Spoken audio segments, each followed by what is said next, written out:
to the ASTQB webinar, the ins and outs of entrance and exit criteria. Would you like to reduce late-stage defects and delays and learn how to utilize the most effective and least expensive way to ensure product and project quality?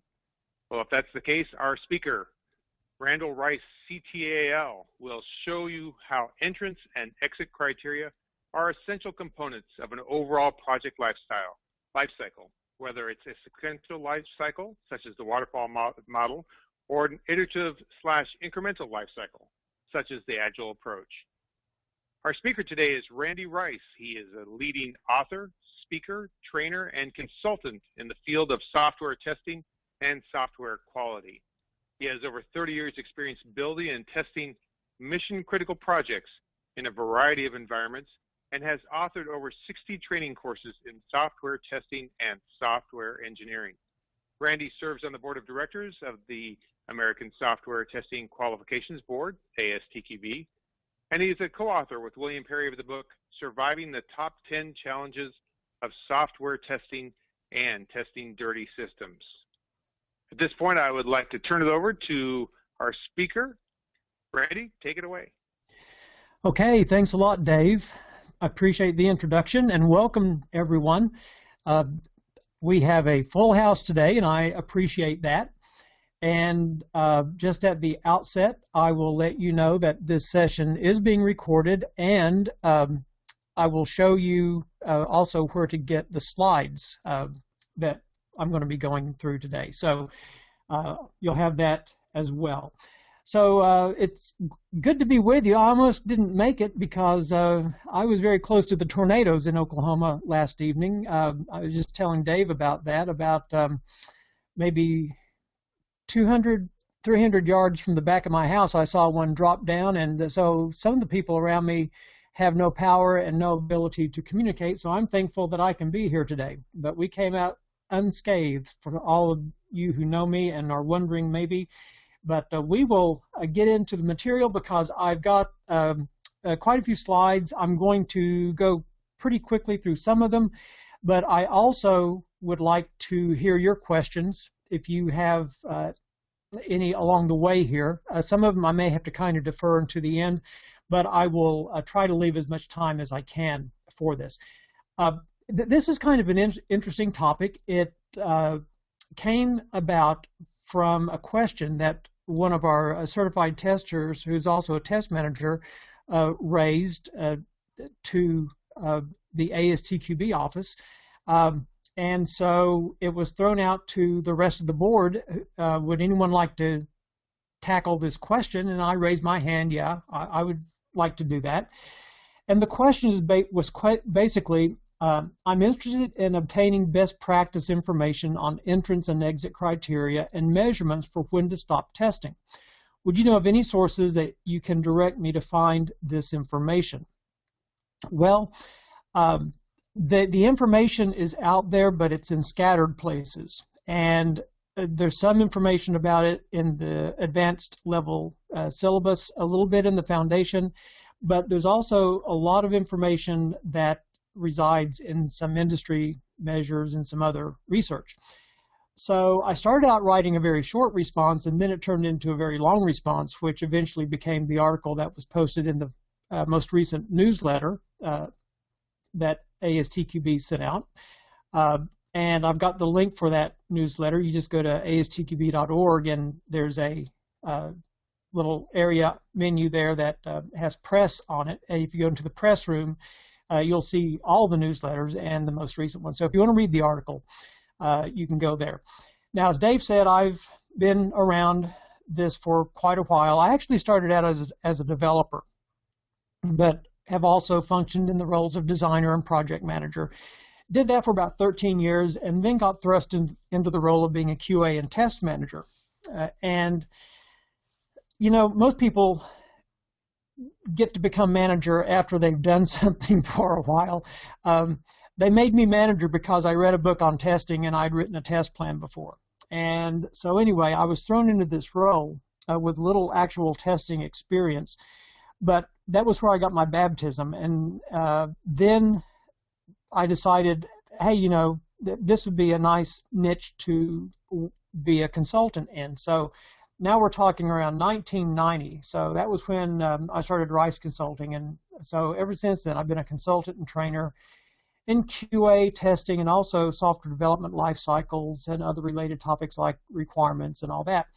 But it's been a really interesting journey along the way here, because I've seen a whole lot of stuff. I've seen good stuff, bad stuff, and ugly stuff. And so I'm going to kind of bring out a few of those in context of what we're talking about today. Now, here's the thing.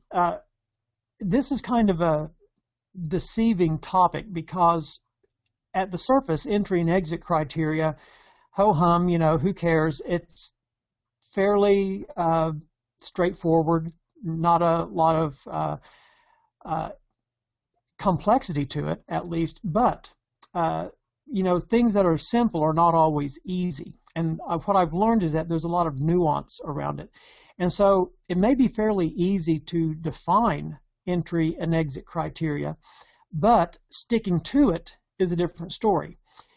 And if you've ever tried defining these kind of criteria, you know what I'm talking about, that people typically in very high positions like CTO, CIO, and maybe even CEO or director of marketing or whoever, they may want to reduce or bypass the criteria to make a delivery deadline.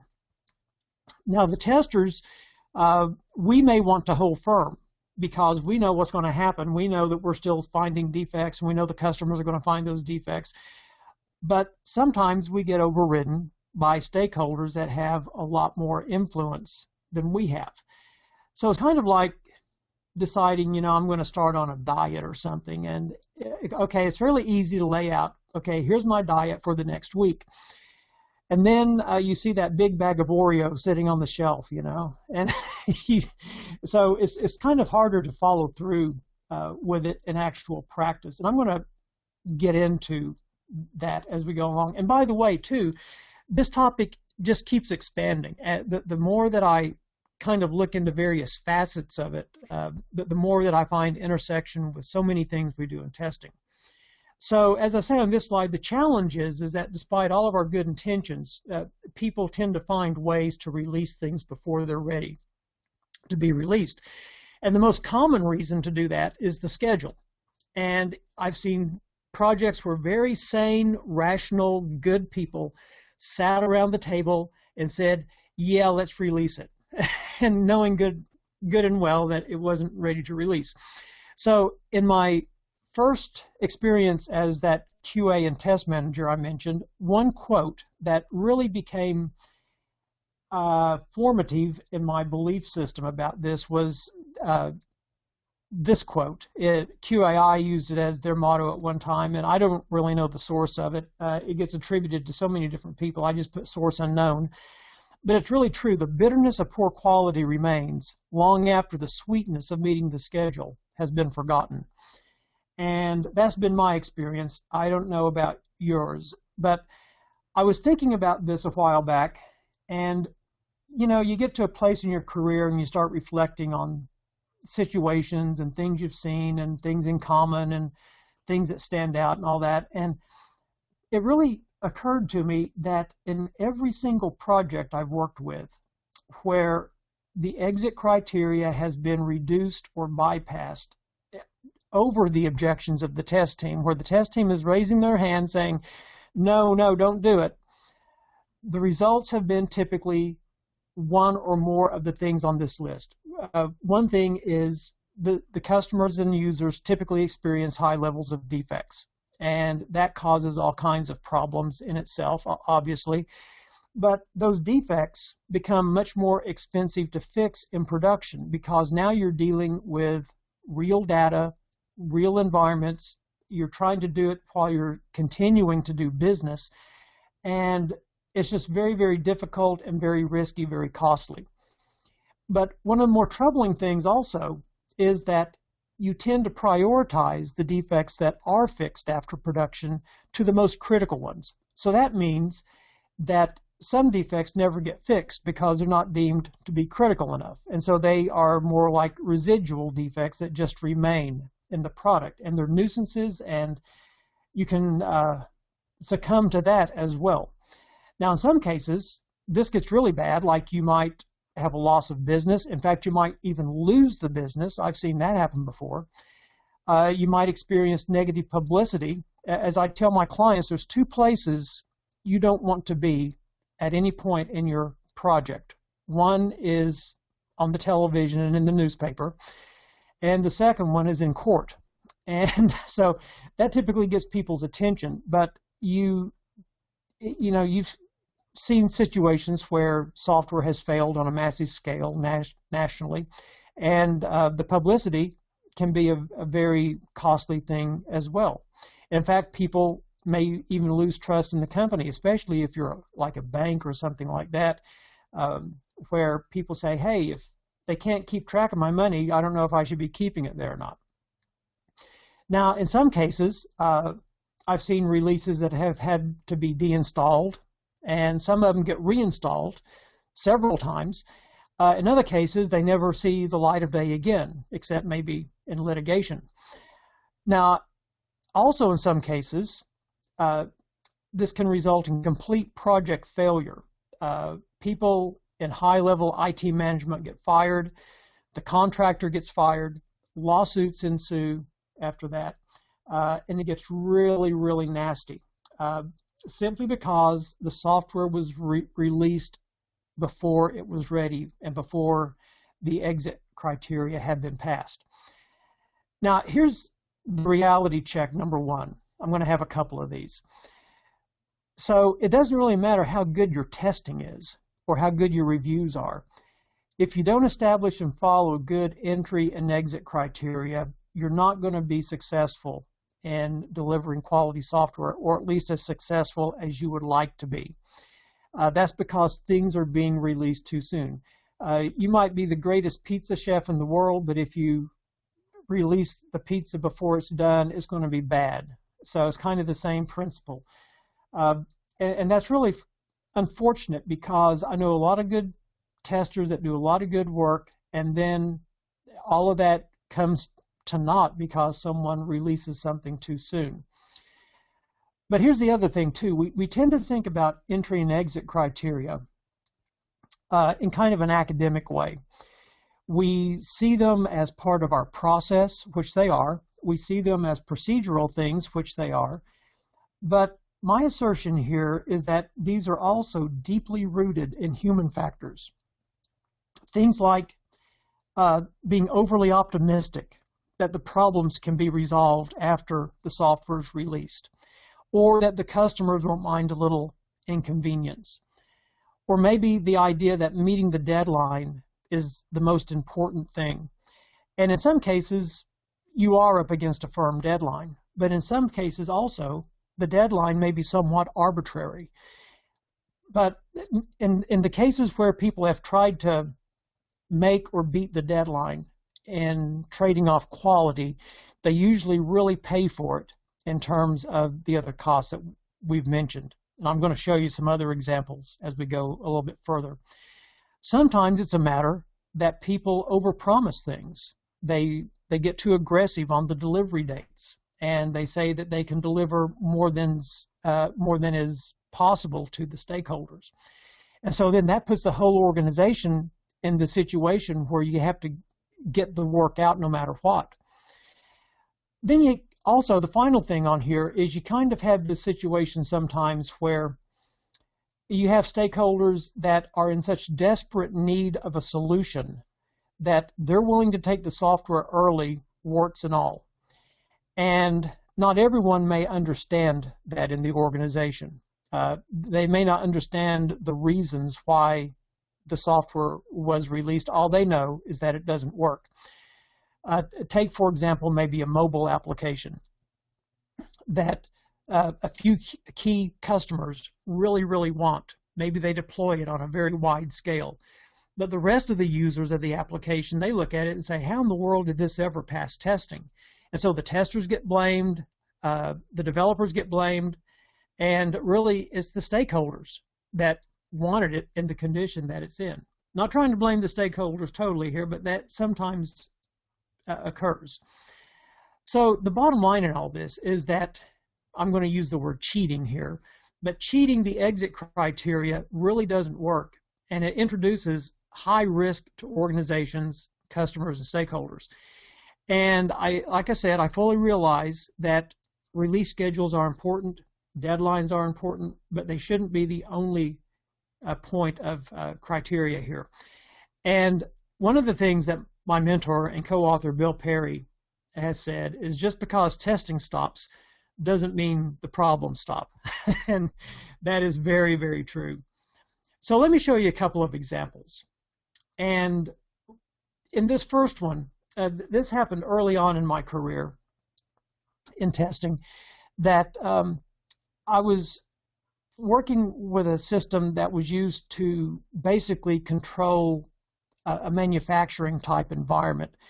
And so the workflow had to proceed, very quickly and very efficiently through the organization. So imagine little conveyor belts going along, and kind of like the I Love Lucy show where they're dealing with the chocolates. Well, what happened here was that the system was tested for about 4 weeks in a system test, and then after about 3 weeks of acceptance testing, despite the high number of defects, as you see on the top line, and a defect backlog that really wasn't getting worked through very well either, they decided it's time to deploy, they being the project management team. So the software was deployed, and about 5 hours into it was deinstalled and the old system put back in. And so more defects were reported and fixed, and another deployment was attempted. We did some more testing in here as well. Another deployment was attempted, still didn't solve the performance problems, which was the really big issue here. So we went through another round of trying to tune it, fix the performance problems, and finally on the third deployment, but look at the cumulative number of defects. They were out of sight nearly on this thing. On the third deployment, things finally worked efficiently enough where the work could get through, and we worked through a lot of post-production defects in this one. But the good side of the story is that once things got stabilized, that system was used for the next 15 years, and it was fairly efficient at what it did. So this story, even though there were 3 deployments, very expensive deployments, and very disruptive to the business, eventually things worked out, but it was at a great cost and a great risk. Now, the second example, excuse me, is one that happened a bit more recently, where a project I was on, we had originally planned for about 8 to 10 weeks of acceptance testing as being the main form of testing. And we decided that it would be good to have a dry run of that acceptance test. And so we decided to have a system test of about 8 weeks. Well, that turned into 10 weeks, and you'll see here that we were finding a steadily increasing number of defects. And then even as we go into UAT, we're still finding more and more defects. Now that 8-week UAT got trimmed down to 4 weeks because we learned that the users just didn't have the stamina to do 8 weeks of acceptance testing, and we only had a limited number of users. And more so than that, they weakened the test, they being project management, to the point that it was basically just a run-through with the users. Now, you'll also notice the defect backlog here was steadily increasing. It was never really going down. It kind of went down a little bit, and so when it started to kind of peak down, defects are still being identified, and we're up to 750 now. This organization decided to deploy. Okay? Now, they deployed in a pilot environment, so they didn't expose all of their users to it. But here's the rest of the story. After that first deployment, the numbers of defects continued to rise dramatically, and a lot of pain going on here. Customers, live customers being impacted, live data being impacted. The defect backlog, not even close to keeping up with what's going on up here. Finally, the decision was made to deinstall the system, revert back to the old system. The key people in IT management were dismissed. The vendor of the software was dismissed, and they went out of that whole line of business as well. So this had really catastrophic consequences, and probably one of the worst outcomes that I've seen on this. Now, at this point, I'm going to check the question box here for just a second and see if there are any questions. I didn't mention, feel free, I think, to put questions in the question box. Dave may be moderating that. I'm not exactly sure. I'm not seeing any questions on my side. Dave, do you see anything on your side there? No, no questions just yet. Okay, thanks. So on the positive side, if you can establish and follow some kind of reasonable entry and exit criteria, your chances are much higher of delivering a project on time, and in fact maybe even ahead of time, within budget and with high levels of quality. And that's because what you're doing is you're containing the defects. Now, once again, this is not just limited to sequential kinds of life cycles. You can apply it to Agile. You can also apply it to commercial off-the-shelf and vendor delivered products as well. It's kind of like a universal kind of concept that you can apply. So we've been talking about this. Let's just put a couple of definitions to it real quickly.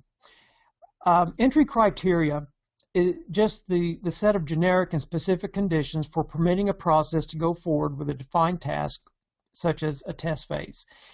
And this definition comes from Tom Gelb and Dorothy Graham in their book Software Inspections. Also, it's referenced in the ASTQB glossary. And the whole purpose of entry criteria is to prevent you from wasting time from starting working on something before it's ready for that work to occur. And it's like if you've ever reviewed something or tested something before it was ready for testing or reviewing, you can find tons of defects really easily. You know, it's like shooting fish in a barrel. But the problem is that you've got to deal with all that stuff. You've got to report all the defects, and then they got to get fixed, and it just clearly wasn't ready for any kind of independent verification or validation. Much better to get the exit criteria down, which could form then the entry criteria for the thing that you are getting ready to do, whether it be a review or a test.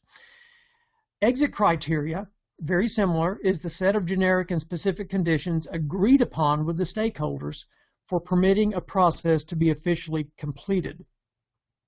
So, kind of in a similar way, this is intended to prevent something from being released or going on to the next stage of your process when it's not ready for that yet. And so, but it's also a very good place to be measuring things, reporting things, and also to know when to stop testing, which is one of the big questions in all of testing. When do we stop? So on the next couple of slides, I'm going to show a few examples of some entry criteria. Now, once again, these are just examples. Everyone's criteria will be unique, and I'll show how to adjust that for your particular situation. But you might say, for example, that component testing must be performed with 100% code coverage and 100% decision coverage before you do integration or system testing or a higher level of testing. Another one I have here, I'm not going to read through all of these for the sake of time, but the last one, test cases have been defined for each requirement that adequately verify the conditions described in the requirement. So you have full test coverage of the requirements. Another one would be that the project stakeholders have approved all the test objectives. Maybe another one might be that a risk assessment has been performed on the system and the tests have been prioritized based on relative risk. A biggie here is that the test manager has approved promotion to the system test environment. If the thing that you're dealing with is system testing. I'm a big believer that nothing should go to the test environment without approvals, because that has a great risk of really messing up any testing that's being performed, unless it's known what's going into the environment. Okay, now some of you, many of you perhaps, are familiar with Dr. W. Edwards Deming. He was credited with really forming the quality movement as it was known in the 90s, but he did significant work with the country of Japan after World War II in rebuilding their infrastructure and manufacturing processes. One of the very first things that Dr. Deming taught the Japanese was the idea of in-process inspections and also having entrance and exit criteria for things. So he came up with this concept called the workbench. And I really like this idea of the workbench because basically it's a process, but you don't have to call it a process. If people in your organization kind of are resistant to the idea of the words process, you can use workbench instead. And that's essentially what you're seeing here is a process. You have entrance criteria. If it's not met, the item gets rejected. You have exit criteria. If it's not met, then you go back to your work procedures. These are step-by-step actions that you take on the thing that you're dealing with. So like if you're talking about a testing workbench, then these would be the steps you go through in testing. You also have to support this. You have the tools that you would need to facilitate the processes, and you have the standards that provide guidance and examples and things like that to help you perform all of this. So each workbench can kind of stand alone, but it will feed other workbenches. Now, it doesn't necessarily have to be sequential. Once again, you may have these done in iterative manners or whatever, but the workbench is a really good way to see how entrance and exit criteria control a lot of what you're doing, and it keeps bad things from moving on, okay? Now, for those of you on Agile projects, you know, think about how many times you've seen things like people start coding based on a flawed user story. Maybe the user story wasn't clear enough, or maybe it was partially correct but not entirely correct. Maybe it wasn't detailed enough. Or it could be something that maybe the code passes the test-driven development kinds of assertions, but doesn't consider things like usability or performance. So just a few examples that you can see things move right through an Agile project that shouldn't move through the sprint. A way to see this is that if we look at the picture, by the way, I got this from Dean Leffingwell's really good book on Agile requirements. As we look at the stories, the user stories, you'll see that each one becomes a basis for building features, of course. We define the feature, we build it, and we accept it, all based in this user story context. And so the defects that you'll typically see relate to how the story is defined and how the story is implemented. And then, in an aggregate way, all the various features here from these stories will form their way into a release and get delivered. So there's opportunities for defects all along the way here. Well, you know, a lot of people don't think about traditional reviews in the context of Agile, but there are certainly opportunities to review things, like review the stories at the define, build, and accept stages, do code reviews, all of that kind of thing. But I wanted to show a contrasting slide. What happens when you only do testing? Well, you can do things like test-driven development, unit testing, acceptance testing, sprint acceptance testing, but you miss out on the opportunity now to catch the issues of the flawed stories and maybe some of the flawed assumptions that you're going into the development with, and you don't find them maybe until just before implementation, which can have a cost factor to it. Now, as a testing guy, this may sound kind of strange for me to be agreeing with this, but I do believe that testing alone is not enough to reach the levels of defect detection and removal that we really need to be at. On this slide, we have a quote, actually a couple of quotes that work together here by Capers-Jones that makes that point, that testing by itself without any pre-test inspections or static analysis is not sufficient to achieve high quality levels. But he does say, on the other hand, that if you do risk-based testing with certified testers, automated test tools, and mathematically derived test case designs, that's basically combinatoric testing like pairwise testing and those kind of things, and also tools for measuring test coverage and cyclomatic complexity, you can do a very good job and top 65% in defect removal efficiency for things like new function test, component test, and system test. Now, I got to tell you that 65% when it comes to DDP is not all that great. But we'll see a better way as we go forward here. Now, some exit criteria, just a few examples, would be that you might have things like 100% of the planned tests have been performed. Also, that no critical defects remain unresolved. All major project risks have been mitigated or have contingencies, and so forth. Down here, I go a little bit further. Regression testing is performed on every test cycle, including the final test cycle. Those are just some examples of some exit criteria that you might see.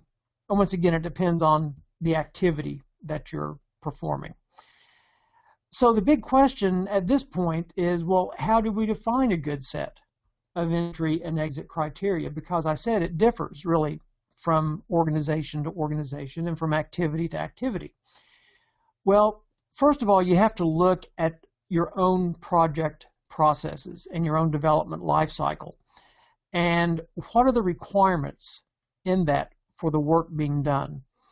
So, for example, in the system testing activity of your process, there's going to be certain things you're going to need in place for that. You're going to need test data. You're going to need test cases.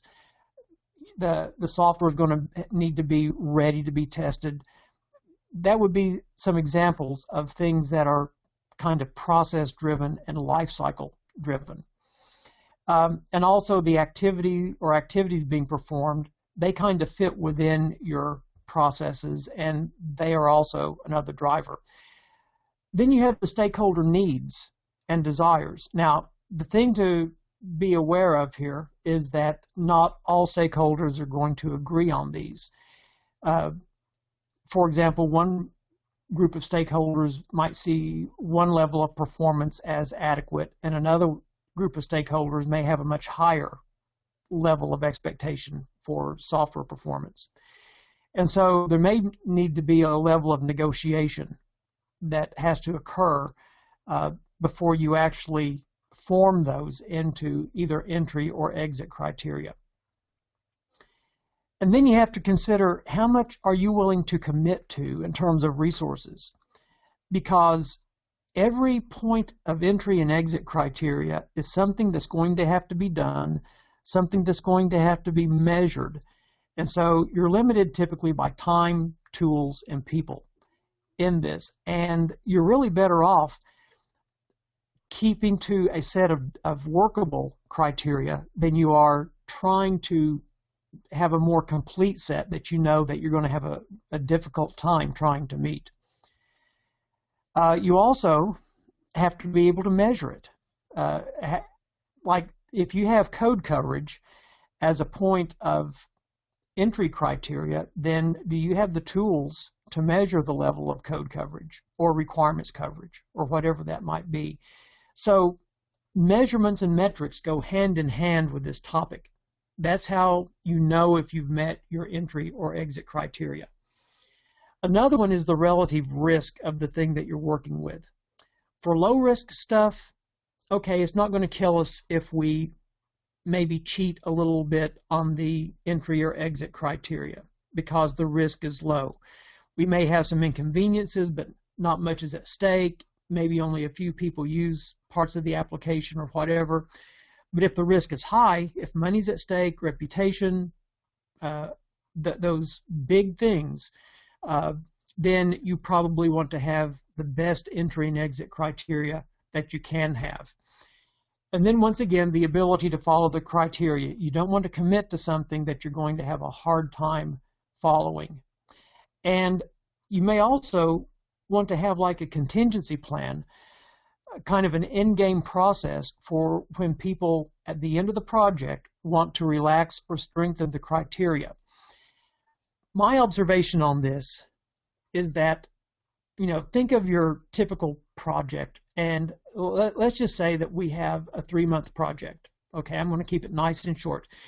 On day 1 or week 1, we're all sitting around a table. We can define criteria. That sounds great, okay? And it all seems very doable. Now, fast forward to about 2 weeks before scheduled delivery, and we're a little bit behind schedule. Defects are higher than expected. What happens? People start freaking out. They start saying, what can we throw overboard? Or who can we throw overboard sometimes? What can we loosen? What can we get by without doing? Or what can we do faster or just skip or do later? That's when the criteria becomes important, because it's almost like when you get oxygen deprived and you're making bad decisions, but you don't know you're making bad decisions because you're oxygen deprived. You have hypoxia, basically. And so it kind of happens on projects too. We all start thinking in the same way, and we all start making spur-of-the-moment decisions. It's good to have a contingency that's spelled out that says, here's what we do if we reach a certain point and things are in this condition. It just kind of helps solidify things. Now, those of you who know how I think and teach, I'm a big believer in principles before practice. Did a webinar on this. The big thing you got to remember is to make a lot of this work. In fact, the reason we do it is we want to contain the defects to where they were created. So I had this coffee filter here as just a way to show it's a filtering process that you're doing. You're trying to trap defects where they've been created so they don't make their way further down the line, because it's the old 110-100 rule. This is from Barry Bain's research, that you get way up here on post-release, and your cost of fixing a defect can be 150 or more times the cost had you caught it back in requirements.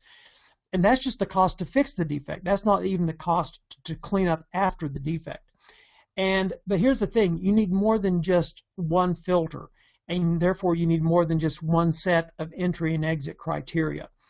And also, there's more than just defects that we're looking for. It could be functional or non-functional attributes, things like usability, maintainability, or performance.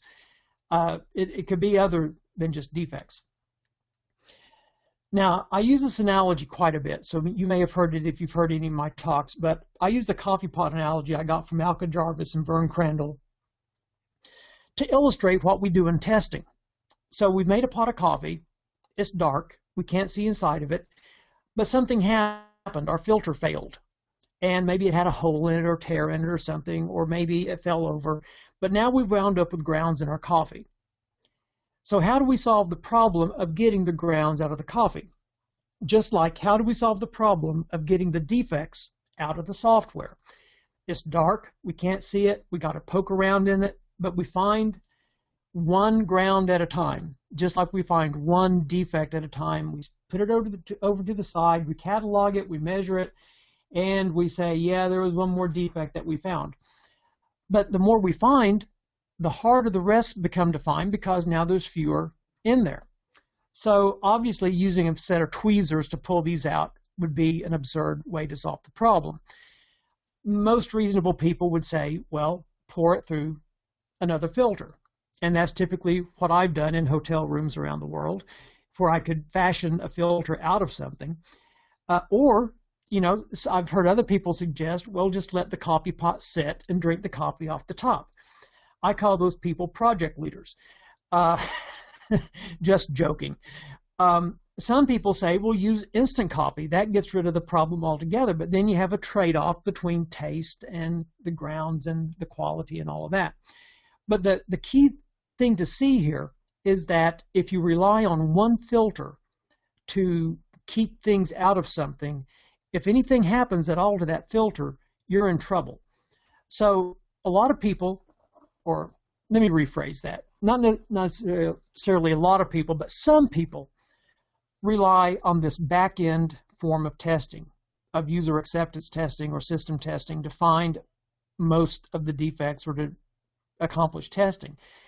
And of course, if anything happens in acceptance testing, then anything bad, then it's bad news.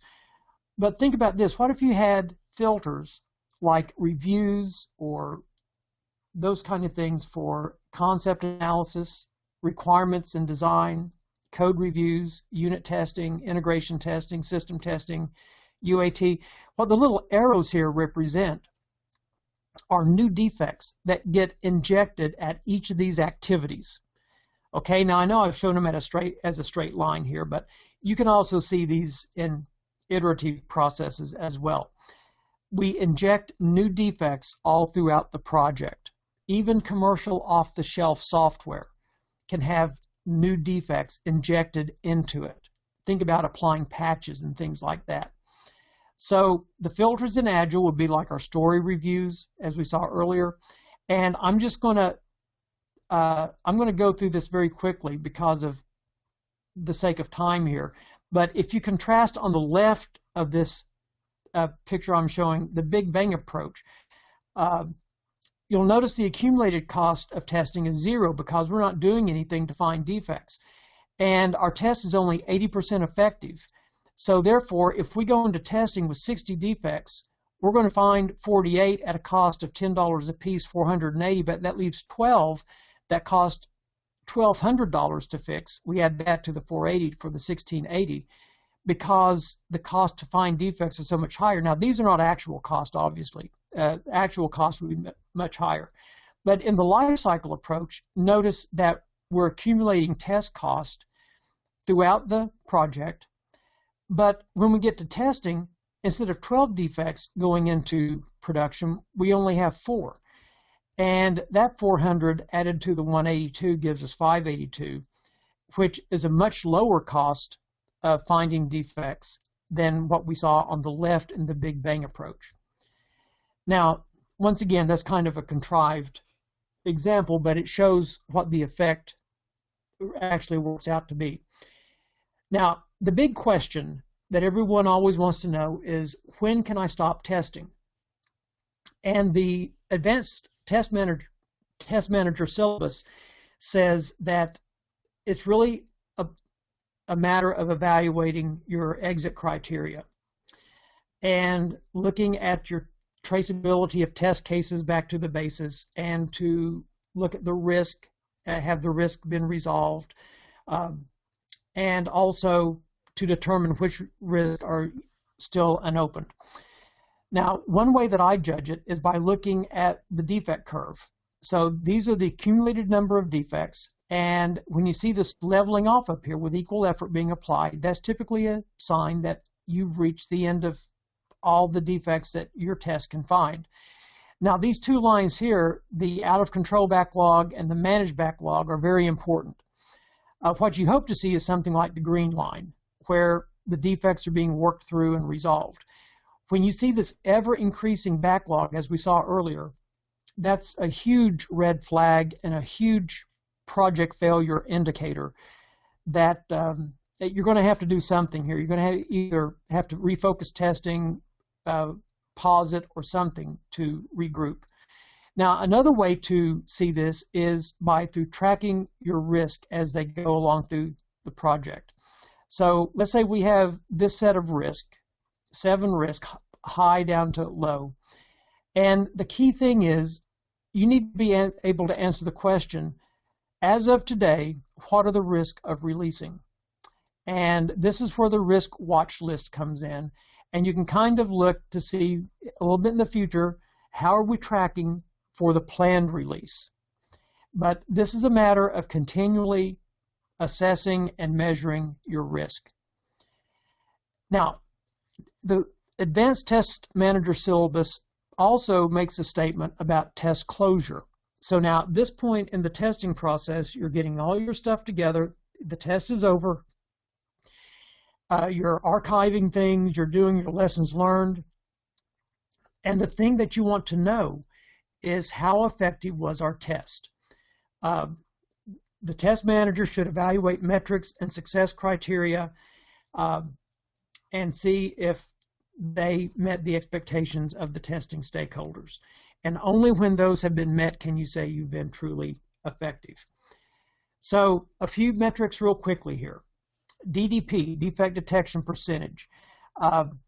This is purely historic. In other words, it doesn't help you on the project you're on right now, but it does help you to know if you're improving or not. So, for example, if in all of your testing you find 85 defects, and then after release your customers found 15 more that you didn't find, your DDP would be 85 divided by 100, or 85%. And what you would do is you would measure that project by project. So we see project A is looking good, project B is getting better, project C is getting better, but then something happened with project D. Either it regressed or we had a different group doing it or something, and so that one is very low. Project D is higher, project F is higher. So you may go through these peaks and valleys with DDP. Now, of course, we know as testers, not all defects that are found actually get fixed. So there's the defect fix percentage called DFP, or defect removal efficiency called DRE. And this kind of helps you know how you're doing in fixing the overall defects that were found. Now, there's kind of a bit of controversy, or at least distinction in terms that I want to make here, that the defect removal efficiency term, that metric is the term that's been used for the longest time. Defect detection percentage has been used for a shorter period of time, as has defect fixed percentage.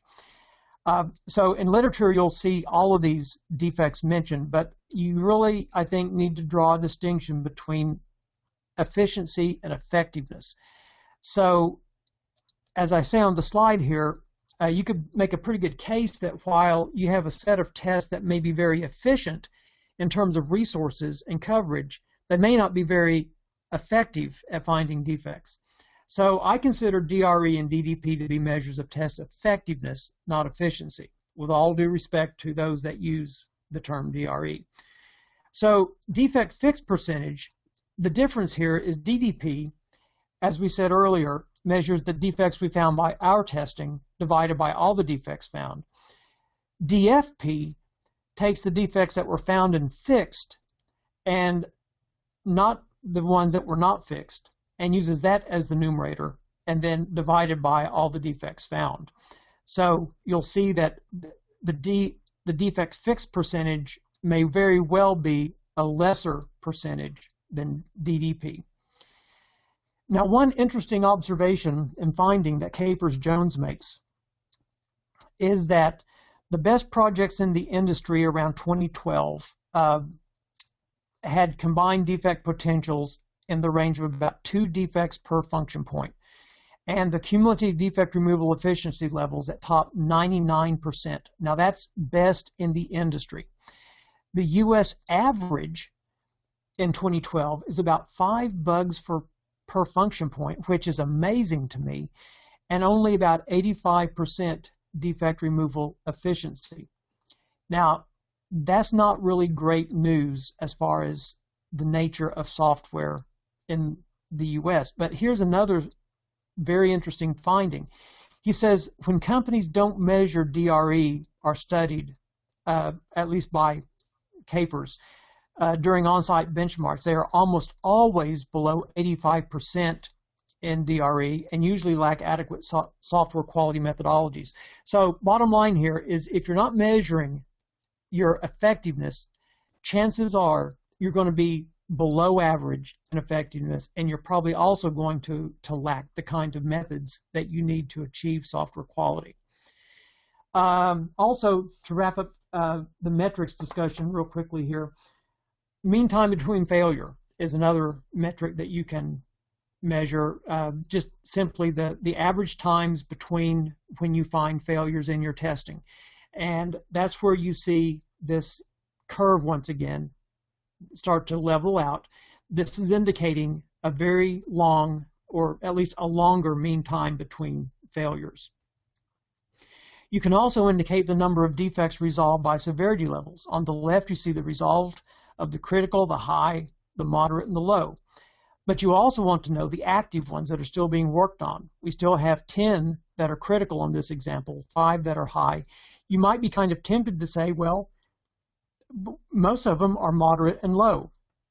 But once again, you don't want to die the death of 1,000 paper cuts. And you can also look at defects by status that are outstanding. So here's a picture from a bench, from a dashboard that I created of the open or the total defects and the ones that are closed. Ideally, this closed number should be reaching up here at the top, would be an indicator of time to release. That would be the thing that I would be looking for. And then the test, what are their status? Eventually, you want them all to pass. However, at some point, they're probably also going to fail. So the number of tests that continue to fail is something that you may want to look at.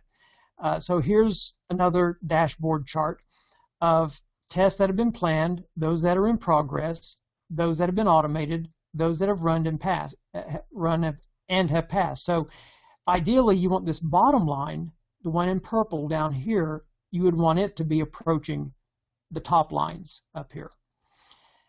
And then, of course, as I mentioned, the defect backlog. That's one of the most telling things that you can look at, because when that's out of control, once again, the resolution is not keeping up with the discovery of your defects. And that was the situation that we saw in this example that I showed earlier. So the second reality check is when you release software in the face of a climbing defect backlog, you are going to have problems. Okay? And it's risky, but some companies have released software, but as I said, the result is usually not very good. So here's a short list of best practices, and I use the term best practices because this is just things that have worked well for people. One is to have a good release process. Coordination is essential, and having well-defined exit criteria that align with the risk. Also, you want to do a last-minute risk assessment and also a pre-implementation walkthrough to make sure everything's in place. Configuration testing in a good test environment that closely mirrors production is also a good practice. And pilots and betas are also good practice because they reduce the risk of large-scale failures. They can kind of contain your risk. Now, one final word from Capers about where money is wasted. And there's a lot of money wasted on defects. That the software industry spends more money on finding and fixing bugs than for any other known cost driver. And he makes the point that if you get all these things that we've been talking about working together, that you can raise your defect removal efficiency, or DDP, if you want to see it like that, or even DFP, from the current average of 85% to more than 99%, which would be truly amazing. So in conclusion, and then I'm going to check for questions for the last 5 minutes here, many people see the job of testers as finding defects. Actually, the job of testers is to find the evidence of defects by looking for failures. And the cause of the failure may or may not be a defect. So we don't get a chance to see the defects unless we get involved in reviews and inspections and get down into the things, the requirements, the things where the defects actually reside. Now, when it comes to entry and exit criteria, This is something that each organization has to develop on its own. You can use some examples or some guidance, but ultimately it's up to you to pick the ones that you can actually adhere to, and then the project team has to be accountable for how well it enforces and follows those criteria.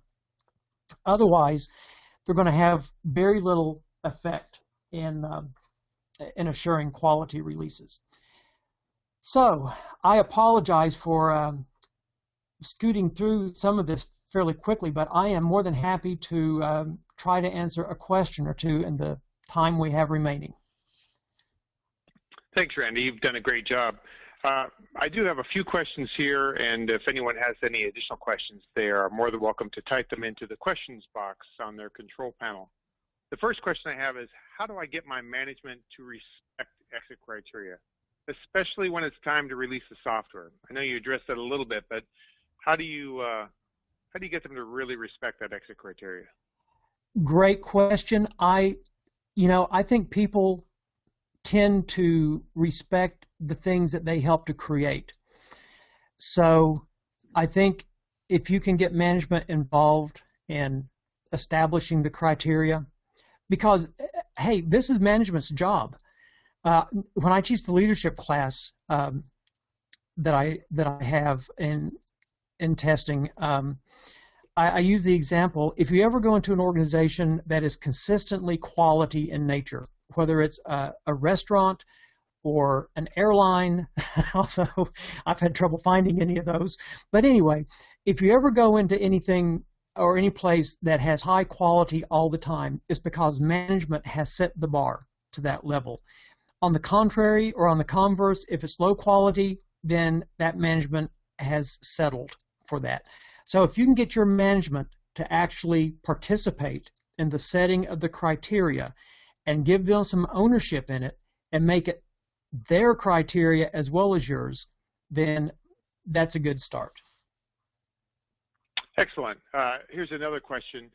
In iterative development, where development and testing are done in iterations and production deployment is done once, in this case, the defects found in a current area or found currently are fixed. I'm not sure that there's a little bit of difficulty. Let's see if it's written again. In the current iteration, okay. If they're fixed, thereby increasing testing effort in later iterations. Is there any way to keep a check or control over this entry/exit criteria? And if you have any problems interpreting that question, let me know. We can try and get a clarification. Okay. Well, I'll give it a stab. It's really fairly common for that to happen in iterative projects. That was a big problem early on in rapid application development. Some people still experience it, and one of the things that I think wasted our time on quite a bit was doing maybe too much testing too early in some of those projects. And so I think it's really important to define how many iterations you want to go through before you actually do what you would consider the testing of that iteration.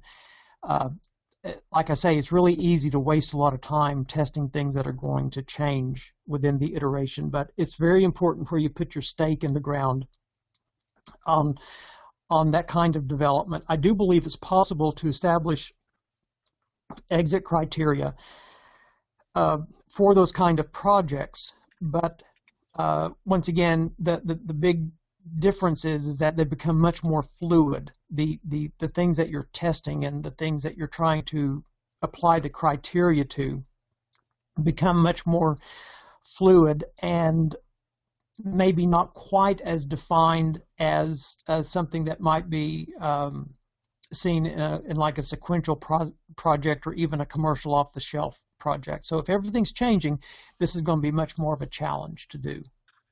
Great, and that was very helpful, and that did answer the question. Maybe one last question here, depending on how quickly this goes. But what if the stakeholders disagree on the exit criteria? Who mediates that disagreement? Well, you know, I think project management really needs to get involved at this point.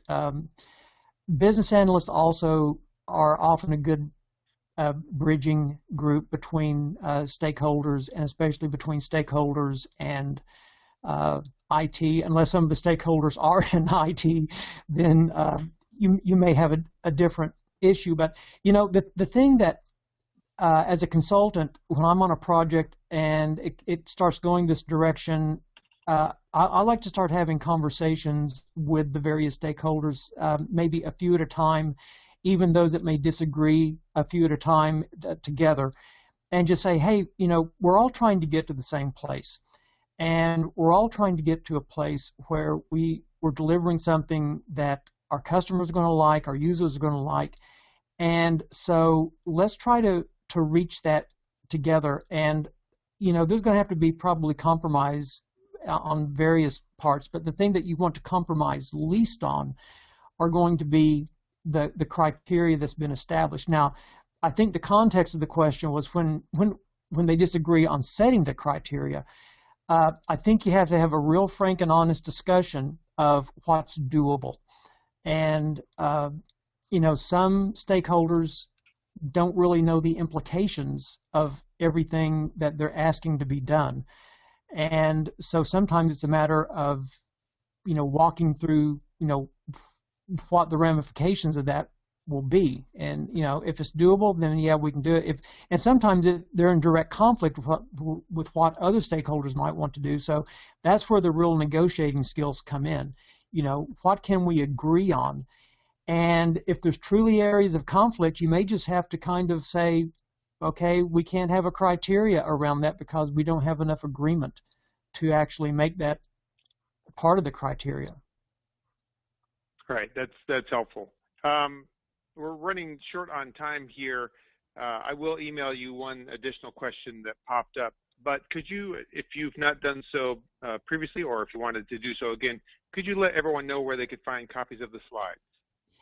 Yes, I have the slides posted at my blog, randallrice.blogspot.com. They are out there right now. And this also gives me an opportunity to thank a few people, Taz Daughtry, who did some real yeoman's work in doing some last-minute editing on the article, and also my friend Frank Rowland gave me some good feedback in writing the article, and of course yourself, Dave Stevens, in getting the article together for the newsletter and getting it out there. So I certainly appreciate your help in all of this as well. Absolutely, and I want to thank everyone for attending our webinar today.